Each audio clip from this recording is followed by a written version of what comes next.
रिमझिम बारिश के बावजूद खरदा ज़मनी इंतखाब के उम्मीदवार शोभनदीप चटर्जी की हिमायत में Titagarh station GC road platform number 1 के करीब एक इंतखाबी जलसा मुनक्कद हुआ, जिसमें सौगत राय एमपी उम्मीदवार शोभनदीप चटर्जी, खरदा तृणमूल सदर सुकांता बोनिक, खरदा तृणमूल कांग्रेस के कर्मियों के अलावा कोऑर्डिनेटर नौशाद आलम वगैरह मौजूद रहे।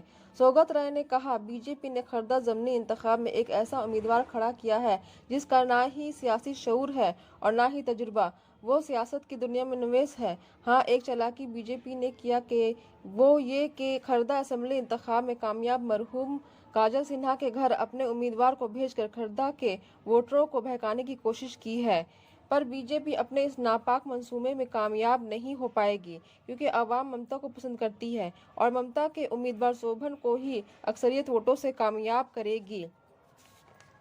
शोभनदीप चटर्जी ने कहा कि ममता जिस तरह अपने वादे को पूरा कर रही है, मैं भी जीतने के बाद खरदा के अवाम के लिए काम करूंगा।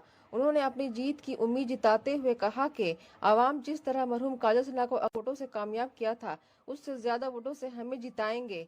परत Anjum, Iqra Urdu news. Shyama medical store, on medicine 15% discount, 6% discount on food and OTC product, up to 3 kilometer, home delivery free.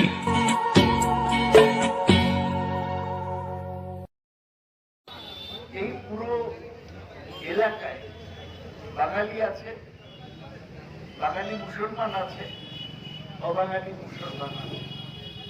এখানে অনেক বিহারি গোয়ালা শ্রেণীর মানুষ আছে। সবাই কিন্তু এখানে খুব শান্তিতে থাকে। উন্নয়নের কথা সুবদ্ধ আপনাদের উল্লেখ করেছেন। এখানে নিকাশি ব্যবস্থার কিছু উন্নতি দরকার, কিছু পানীয় জলের উন্নতি দরকার। আমরা দেখছি যে এত অবিলম্বে কিছুটা কাজ করে দেওয়া যায়, কিন্তু আসলে এই নির্বাচন যেটা 30 তারিখ, সেটা আরো জরুরি ব্যাপার। সেটা হচ্ছে মমতা ব্যানার্জির নির্বাচন। শোভনদেব এখানে দাঁড়িয়েছেন কেন? তার কারণ তিনি মমতা ব্যানার্জির জন্য ভবানীপুর আসনটা ছেড়ে দিয়েছেন। তার কারণ মমতা ব্যানার্জি আমাদের নেত্রী, মুখ্যমন্ত্রী, তার বিধানসভায় যাওয়াটা দরকার ছিল। সেই শোভনদেব এখানে এসেছে, কোন নতুন লোক নয়।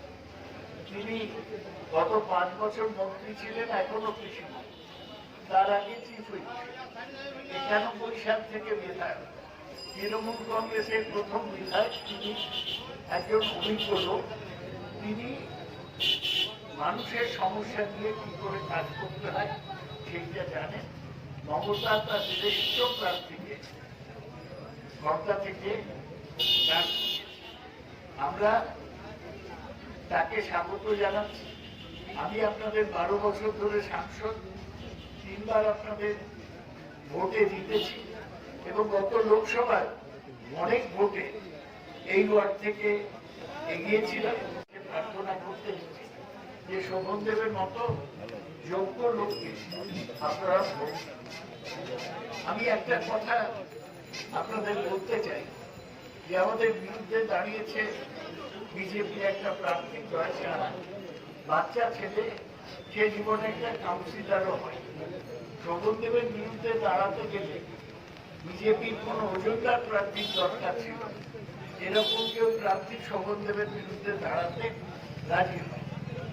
জয় সাহা আবার চালাকি করেছে, গিয়ে আমাদের যে এমএলএ হয়েছিলেন কাজল, প্রণাম বললে ঠিক হ্যাঁ বাবা, যে কেউ প্রণাম করলেই তাই বললেন, তাই নিয়ে ওরা প্রচার। এগুলো সব মিথ্যা প্রচার। আমরা এর মোকাবিলা কোন লোক এগিয়ে না। বিজেপিকে ভোট দেবেন বলে আমার মনে হয়। বিজেপি একটা সাম্প্রদায়িক দল, হিন্দু মুসলমানের ফারাক করে, বাঙালি অবাঙালিদের মধ্যে ঝগড়া লাগিয়ে দেয় এবং উন্নয়ন করে। বিজেপির জন্যই পেট্রোল ডিজেলের দাম এত বেড়েছে, বিজেপির জন্যই নোটবন্দি হয়েছে, বিজেপি দেশের সব সম্পদ বিক্রি করে দিয়েছে, বিজেপি পুঁজি দিয়েছে। এই শ্রমিক শ্রেণী আমাদের সাথে দাঁড়াবেন, আমাদের আশীর্বাদ করবেন, এইটা আমাদের বিশ্বাস। তাই আমি বেশি ভূমিকা দিতে চাই না। আপনারা সেই মমতা ব্যানার্জির পক্ষে ভোট দিন, যিনি ছাত্রসাথী চালু করে Sana Medical Hall.